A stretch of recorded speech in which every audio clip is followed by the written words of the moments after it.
The mahogany doors of Harrison Technologies felt heavier than I remembered. Standing there, staring at the brass nameplate that still bore my father's company logo, my heart raced with a mix of grief and determination. It had been 2 weeks since Dad's funeral, and this was the first time I'd been able to bring myself to visit the office. My name is Sarah Harrison, and at 25, I had just inherited my father's tech empire, or at least he loved you. Your father was a brilliant engineer, but a terrible businessman, she replied coldly. He could have sold years ago for twice what the company was worth. But he held onto this ridiculous dream of keeping it in the family. She gestured dismissively at me. Look at you. You've never even worked a real job. What do you know about running a tech company? The worst part was, she wasn't entirely wrong. I graduated from business school just last year, and while Dad had always encouraged me to learn about the company, I'd never held a position there. He wanted me to get experience elsewhere first, to prove myself on my own merits. The lawyers, I started, but she cut me off again, that's what the will said. What I didn't know then was that my stepmother, Diana, had other plans. The receptionist's eyes widened as I walked in. Miss Harrison. We weren't expecting you. Is Diana in? I asked, trying to keep my voice steady. Even saying her name left a bitter taste in my mouth. My father's second wife had never made any secret of her disdain for me, his only child from his first marriage. Mrs. Harrison is in a meeting, but... I'll wait. I cut her off, settling into one of the lobby chairs. I needed to talk to Diana about the transition plan. Dad's will had been clear. The company was mine, but I knew Diana wouldn't make this easy. 20 minutes later, Diana emerged from the conference room, followed by 2 men in expensive suits. She stopped short when she saw me, her perfectly painted lips twitching into what might have been a smile if it hadn't been so cold. Sarah, darling, she said, her voice dripping with false warmth. What brings you here? I stood smoothing my blazer. We need to talk about the company, Diana. About the transition. She dismissed her meeting companions with a wave, then turned back to me. Come to my office. I followed her through the familiar corridors, past photos of Dad at various company milestones. He built Harrison Technologies from nothing, turning it into one of the most innovative software companies in the industry. The newest picture showed him with Diana at last year's charity gala, both of them beaming. It had been taken just months before his heart attack. Diana's office, Dad's old office, had been redecorated in her taste. Gone were his vintage tech posters and family photos, replaced by modern art and a single giant portrait of Diana herself. She settled behind his desk like she owned it. So, she said, folding her hands on the desk, you want to talk about the company.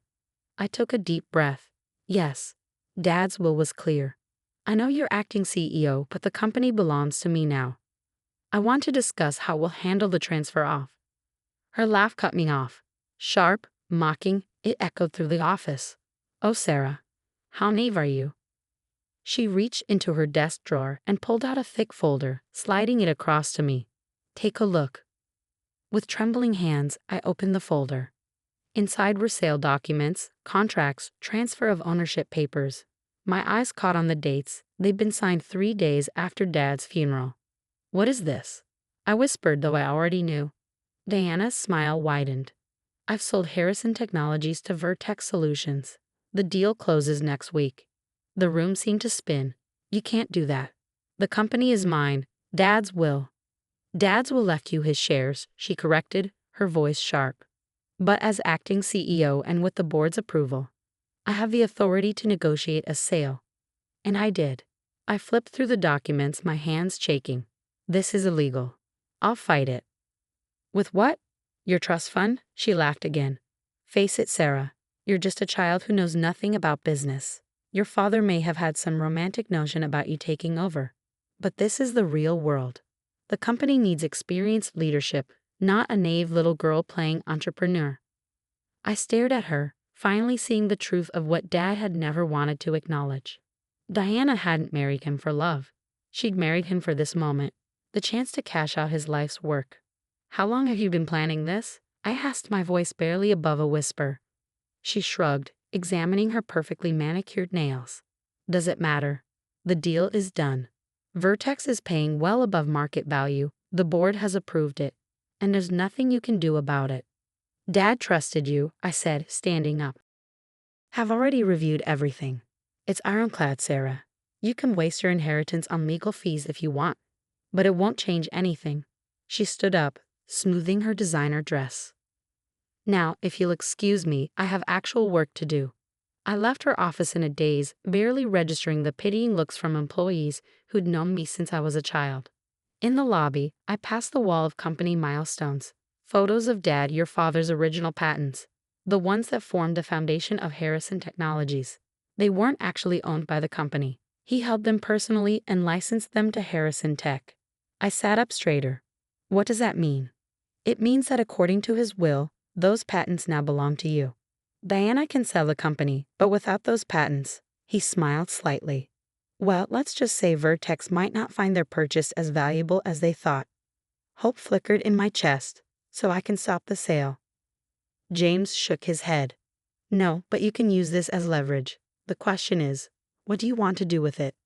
I thought about it, really thought about it, for the first time since I'd seen those sale documents. Did I want to try to keep Harrison Technologies, or was there another way to honor Dad's legacy? I want to learn, I said slowly, really learn from the ground up. And then, I met James's eyes. I want to build something of my own. He nodded approvingly. Your father would be proud of that decision. Now, let's talk strategy. For the next 2 hours, we mapped out a plan. It wasn't about stopping the sale anymore. It was about using it as an opportunity. By the time I left James' office, I knew exactly what I needed to do. The next morning, I walked back into Harrison Technologies, this time heading straight for Diana's office. She looked up from her computer, annoyance flickering across her face. Back so soon. I thought we'd settled everything yesterday. At product launches, award ceremonies, charity events. Soon, they'd all be gone, replaced by whatever corporate art Vertex chose. Outside, I sat in my car for what felt like hours, staring at the building that had been my second home growing up. Dad used to bring me here on weekends, letting me play with prototype gadgets and teaching me about circuit boards. One day, he'd always said, "This will all be yours." But Diana had taken that away, just like she'd taken everything else since she married Dad 5 years ago. She'd isolated him from his old friends, convinced him to change his management style, gradually pushed out longtime employees in favor of her own people. And I'd watched it happen, too afraid of losing Dad's love to point out what was right in front of us. My phone buzzed, a text from my best friend, Mia. How did it go? Instead of replying, I started the car. I needed to think, to plan. Diana might think she'd won, but she'd forgotten something crucial about me. I was my father's daughter, and he never taught me to give up without a fight. I drove to the one place I knew I could clear my head, the small tech repair shop where Dad had started his business 30 years ago. He kept the lease all these years, using it as a personal workshop. It was his sanctuary, the one place Diana had never managed to touch. The shop still smelled the same solder and coffee and a slight ozone scent of electronics. Dad's workbench was exactly as he'd left it, projects in various states of completion scattered across the surface. This was where he taught me to code, to troubleshoot, to think like an engineer. I sat at his bench, running my fingers over the familiar tools. A framed photo caught my eye. Dad and me at my college graduation last year. We were both beaming at the camera, his arm around my shoulders. It was before the heart attack, before everything fell apart. "I'm sorry, Dad," I whispered to the empty shop. I let her take it all away. But as I sat there, surrounded by the remnants of his real legacy, not the corporate empire, but the innovation and creativity that had built it, something shifted inside me. Diana was right about one thing. I wasn't ready to run Harrison Technologies. Not yet. But that didn't mean I had to accept defeat. I pulled out my phone and called the one person who might be able to help me understand what I was up against. "James, it's Sarah Harrison. I need your help." James Chen had been Dad's head of legal for 20 years before Diana pushed him out last year. He answered on the second ring. "Sarah, I've been expecting your call. I heard about the sale. Can you help me fight it?" He sighed heavily. "Meet me at my office in an hour. Bring any documents you have. This won't be easy, but there might be a way." I gathered the sale documents and headed to James's small law office downtown. It was a far cry from the sleek corporate spaces he'd once occupied, but there was something comforting about its worn leather chairs and overflowing bookshelves. James listened carefully as I explained everything, taking notes in his precise handwriting. When I finished, he leaned back in his chair, looking thoughtful. "The sale itself is legal," he said finally. "Diana played this very carefully. But," he paused, I stood in front of the Harrison Technologies building again. But this time I wasn't the grieving daughter seeking justice.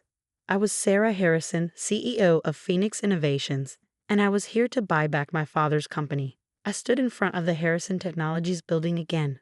But this time I wasn't the grieving daughter seeking justice.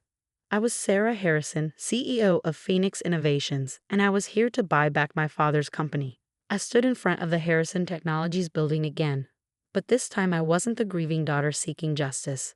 I was Sarah Harrison, CEO of Phoenix Innovations, and I was here to buy back my father's company. I stood in front of the Harrison Technologies building again. But this time I wasn't the grieving daughter seeking justice. I was Sarah Harrison, CEO of Phoenix Innovations, and I was here to buy back my father's company. Stood in front of the Harrison Technologies building again. But this time I wasn't the grieving daughter seeking justice. I was Sarah Harrison, CEO of Phoenix Innovations, and I was here to buy back my father's company. You really think you can build something better than Harrison Technologies? I looked back at her, at this woman who'd underestimated me so completely. I guess we'll find out in 10 years, won't we? I walked out of Harrison Technologies for what I thought was the last time, my head held high. In my bag were the documents that would fund my future and the keys to Dad's workshop, the place where I would begin again. What Diana didn't know, what she couldn't know, was that this wasn't an ending. It was just the beginning of a much longer game. 10 years can change everything. Shuffling through the documents, there might be something else we can work with. What do you mean? Your father's original patents. The ones that formed the foundation of Harrison Technologies. They weren't actually owned by the company. He held them personally and licensed them to Harrison Tech. I sat up straighter. What does that mean? It means that according to his will, those patents now belong to you. Diana can sell the company, but without those patents, he smiled slightly. Well, let's just say Vertex might not find their purchase as valuable as they thought. Hope flickered in my chest. So I can stop the sale. James shook his head. No, but you can use this as leverage. The question is, what do you want to do with it? I thought about it, really thought about it. For the first time since I'd seen those sale documents. Did I want to try to keep Harrison Technologies, or was there another way to honor Dad's legacy? I want to learn, I said slowly, really learn from the ground up. And then, I met James's eyes. I want to build something of my own. He nodded approvingly. Your father would be proud of that decision. Now, let's talk strategy. For the next 2 hours, we mapped out a plan. It wasn't about stopping the sale anymore. It was about using it as an opportunity. By the time I left James's office, I knew exactly what I needed to do. The next morning, I walked back into Harrison Technologies, this time heading straight for Diana's office. She looked up from her computer, annoyance flickering across her face. Back so soon. I thought we'd settled everything yesterday. I placed a single document on her desk. Not quite. This is a notice revoking the company's license to use my father's core patents, effective immediately upon change of ownership. The color drained from her face as she scanned the document. You can't do this. Actually, I can. Those patents are mine now, and I'm under no obligation to license them to Vertex. I smiled, channeling her own cold expression back at her. Of course, we could negotiate a new licensing agreement for the right price. She stood up, her carefully maintained composure cracking. You little. Careful. I cut her off. You wouldn't want the board to see you losing control, would you? Not when you've worked so hard to convince them you're the perfect CEO. For a moment, I thought she might actually throw something at me. Instead, she sank back into her chair, her expression calculating. What do you want? 3 things, I said, taking out another document. First, 30% of the sale price as a patent licensing fee. Second, all of Dad's personal research and development files. And third, I paused, meeting her eyes, I want his workshop. Not the lease, the actual property. I know the company owns it. She laughed incredulously. That's ridiculous. The sale price alone is still well above market value, even with my cut, I interrupted. And without those patents, Vertex won't buy at all. Your choice, Diana. We stared at each other across the desk. The same desk where she'd mocked me just yesterday. Finally, she reached for a pen. She led me to her office, still Dad's old space, though it had been redecorated again in even colder, more minimalist style. The portrait of her was gone, replaced by abstract art that probably cost more than my first year's salary at Phoenix. "Well?" she asked, settling behind her desk. "What's so important?" I placed a folder on her desk, reminiscent of how she presented the sale documents to me a decade ago. Phoenix Innovations is preparing to make a tender offer for Harrison Technologies. She stared at me for a moment before laughing.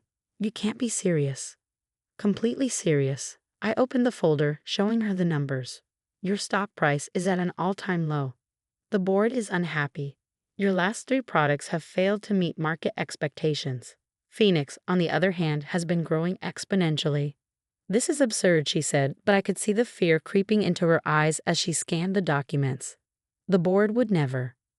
"The board has already been approached," I interrupted. "Unofficially, of course. They seem quite interested in our offer."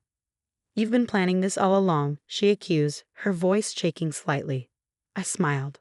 "Let's just say I learned from the best." "You're more like your father than I thought," she said as she signed the agreement. "Too smart for your own good." I took the signed document, my hand steady. "No, I'm smarter than that. Dad trusted people too easily. I won't make the same mistake." As I turned to leave, she called after me. "You really think you can build something better than Harrison Technologies?" I looked back at her, at this woman who'd underestimated me so completely. "I guess we'll find out in 10 years, won't we?" I walked out of Harrison Technologies for what I thought was the last time, my head held high. In my bag were the documents that would fund my future and the keys to Dad's workshop, the place where I would begin again. What Diana didn't know, what she couldn't know, was that this wasn't an ending. It was just the beginning of a much longer game. 10 years can change everything. I stood in front of the Harrison Technologies building again, but this time I wasn't the grieving daughter seeking justice. I was Sarah Harrison, CEO of Phoenix Innovations, and I was here to buy back my father's company. The lobby had changed, modernized in that cold, corporate way that stripped away any personality. But the security guard recognized me immediately, his eyes widening. "Miss Harrison." It's been years." I smiled, adjusting my Hermes bag on my shoulder. "Is Diana in?" "Mrs. Harrison is in a board meeting," he replied. "They're discussing the company's latest quarterly results." "Perfect timing." "I'll wait," I said, settling into one of the lobby chairs just like I had 10 years ago. But this time, I wasn't nervous. I was ready. The past decade had been a journey of transformation. After leaving Harrison Technologies, I turned Dad's workshop into the birthplace of something new. Using his research files and my portion of the sale money, I'd started developing next-generation AI integration systems. The first 2 years were brutal. Endless nights of coding, failed prototypes, and moments of doubt. But Dad had taught me more than just engineering. He taught me perseverance. Phoenix Innovation started small, just me and 2 brilliant programmers I convinced to leave their cushy corporate jobs. We focused on innovation rather than immediate profit, developing technology that would revolutionize how AI integrated with existing systems. Our first major breakthrough came in year 3. We created an AI framework that could seamlessly adapt to any existing software infrastructure, something Harrison Technologies had been trying to achieve for years. The patents alone were worth millions. By year 5, Phoenix had grown to over 100 employees. We'd moved from Dad's workshop to a modern facility across town. Though I kept the workshop as my personal development space, our technology was being licensed by major tech companies worldwide. And all the while, I watched Harrison Technologies struggling under Diana and Vertex's leadership. They'd grown stagnant, relying on outdated technology and failing to innovate.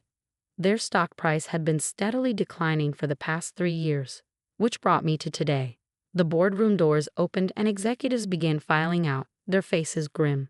Diana emerged last, looking older but no less polished. She stopped short when she saw me, her perfectly maintained facade cracking for just a moment. "Sarah," she said, recovering quickly. "What an unexpected surprise." I stood smoothing my designer suit, so different from the uncertain young woman I'd been 10 years ago. "Diana, we need to talk. I'm rather busy." Or I go hostile. Release detailed reports of Harrison's management failures under your leadership. Let everyone see exactly how you've mishandled my father's legacy. The silence stretched between us. Finally, she sank back into her chair, looking defeated. You really are his daughter, she said quietly. Yes, I agreed. I am, something you should have remembered 10 years ago. The acquisition took 3 months to complete. The board, eager to salvage what they could, accepted Phoenix's offer almost immediately. Deanna, facing the inevitable, took the consulting position, though we both knew she'd never have any real influence again. The day we announced the merger, I stood in the lobby of Harrison Technologies, soon to be Phoenix's new headquarters, and looked at the wall of company milestones. Diana had taken down most of Dad's photos years ago, but I kept copies. Now they would go back up, along with new ones showing the company's next chapter. James Chen, still my trusted advisor after all these years, stood beside me. Your father would be proud, he said softly. Not just of this, I replied, gesturing to the building around us, but of how we did it. Clean, legal, through innovation and hard work. He nodded. Though I have to admit, watching Diana's face when you presented the acquisition offer, that was pretty satisfying. I laughed. A small bonus. My phone buzzed. Mia, still my best friend, now Phoenix's chief marketing officer. The press is ready when you are. Big crowd out there. I took a deep breath, straightening my jacket. The entire tech industry was waiting to hear about the merger, about how the company would move forward. At the press conference, standing at the podium where Dad had announced so many innovations over the years, I felt his presence strongly. Trust me, I cut her off. You'll want to hear this.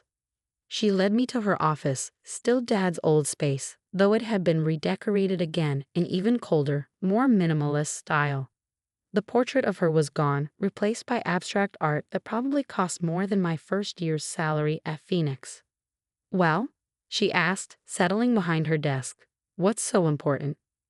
I placed a folder on her desk, reminiscent of how she presented the sale documents to me a decade ago. Phoenix Innovations is preparing to make a tender offer for Harrison Technologies. She stared at me for a moment before laughing. You can't be serious. Completely serious. I opened the folder, showing her the numbers. Your stock price is at an all-time low. The board is unhappy. Your last 3 products have failed to meet market expectations. Phoenix, on the other hand, has been growing exponentially. This is absurd, she said, but I could see the fear creeping into her eyes as she scanned the documents. The board would never. The board has already been approached, I interrupted. Unofficially, of course. They seem quite interested in our offer. You've been planning this all along, she accused, her voice shaking slightly. I smiled. Let's just say I learned from the best. You taught me a valuable lesson 10 years ago, Diana. Sometimes you have to play the long game. She stood up abruptly, pacing behind her desk. This is revenge, isn't it? For selling the company? No, I said calmly. This is business. Harrison Technologies has valuable assets and market presence that would benefit Phoenix. The fact that it's my father's company is, let's call it poetic justice. I won't let you do this, she snapped. I'll fight it. With what? The company's failing, Diana. Your leadership has driven it into the ground. The board knows it, the market knows it, and deep down you know it too. I pulled out another document, the final piece of my plan. However, I'm willing to make you an offer. A personal one. She snatched the paper, reading it quickly. A consulting position at Phoenix. 3 years, very generous compensation, but no actual authority, I explained. You save face, get a comfortable landing, and this transition happens smoothly. Or, 10 years ago, Harrison Technologies was sold. I began, my voice clear and strong. Today, it's coming home. But this isn't just about returning a company to its founding family. This is about innovation, about moving forward while honoring the past. I could see Diana in the back of the room, her face a mask of forced politeness built on the principle that technology should empower people, not replace them. That innovation should serve a purpose beyond profit. These were the principles Harrison Technologies was founded on, and they're the principles that will guide us forward. The questions came rapid fire after that. How would the companies integrate? What about existing projects? Would there be layoffs? I answered each one confidently, outlining our plans for the future. Years of preparation had made me ready for this moment. Later that evening, I visited Dad's workshop, my workshop now, though I kept it exactly as he'd left it. The old workbench still held his tools, the walls still showed traces of his presence. I sat down, running my fingers over the scarred surface where I'd spent countless hours building Phoenix from nothing. The framed photo of Dad and me at my graduation still stood in its place of honor. "We did it, Dad," I whispered. "We brought it home." My phone buzzed again. Another message from Mia. "Turn on the business news. You're going to want to see this." I pulled up the broadcast on my tablet. The headline scrolled across the bottom of the screen. Phoenix rises. Harrison Technologies returns to family control. And tech industry shakeup. Sarah Harrison completes decade-long COMEGCK. The commentators were calling it a masterclass in strategic planning and the tech industry story of the year. But they didn't know the whole story. They didn't know about the nights I'd spent in this workshop, barely sleeping, determined to build something worthy of Dad's legacy. They didn't know about the tears, the doubts, the moments when it all seemed impossible. They didn't know that this wasn't just about business or revenge or even family legacy. It was about proving something, to myself, to Diana, to the world. That success didn't come from quick deals and corporate maneuvering, but from innovation, determination, and staying true to your principles. A knock at the workshop door interrupted my thoughts. I turned to see James standing there, holding a bottle of champagne. "Thought you might want this," he said, stepping inside. "Your father and I used to share a drink here whenever Harrison hit a major milestone." He poured 2 glasses, handing one to me. "To Robert Harrison," he said, raising his glass. "And to the daughter who surpassed even his dreams." I clinked my glass against his, emotion tightening my throat. "To Dad," I agreed. "And to proving that sometimes the long game is the best revenge." We sat in comfortable silence, sipping champagne in the workshop where it had all begun. Tomorrow would bring new challenges, integrating 2 companies, managing thousands of employees, living up to the expectations we'd created. But tonight was for remembering, for celebrating, for acknowledging how far we'd come. Diana's consulting position would start next week. She'd have an office, a small one, far from the executive floor, and a title that sounded important but carried no real power. Every day, she'd walk past the photos of Dad that would once again line the halls. Every day, she'd be reminded of the legacy she tried to destroy and the daughter she'd underestimated. But in the end, this wasn't about Diana. It wasn't even about revenge. It was about building something meaningful, something that would last. Phoenix and Harrison combined would be more than just another tech company. It would be a testament to innovation, to perseverance, to the power of playing the long game. Dad had always said that success wasn't about being the biggest or the richest. It was about making a difference, about creating something that mattered. Looking around the workshop where both Harrison Technologies and Phoenix Innovations had been born, I knew we'd done exactly that. The next morning, as I walked into Harrison Technologies, now Phoenix Harrison Technologies, as its CEO, I passed Diana in the lobby. She was being shown to her new office by HR, her expression carefully neutral. "Sarah," she acknowledged stiffly. "Diana," I replied, continuing toward the elevator. "Was it worth it?" she called after me. "Waiting all these years?" I turned back, meeting her eyes. "Some things are worth waiting for. You taught me that, remember?" The elevator doors closed on her stunned face, and I smiled. Sometimes the best revenge isn't served cold, it's served perfectly timed, meticulously planned, and garnished with success. Dad would have appreciated that.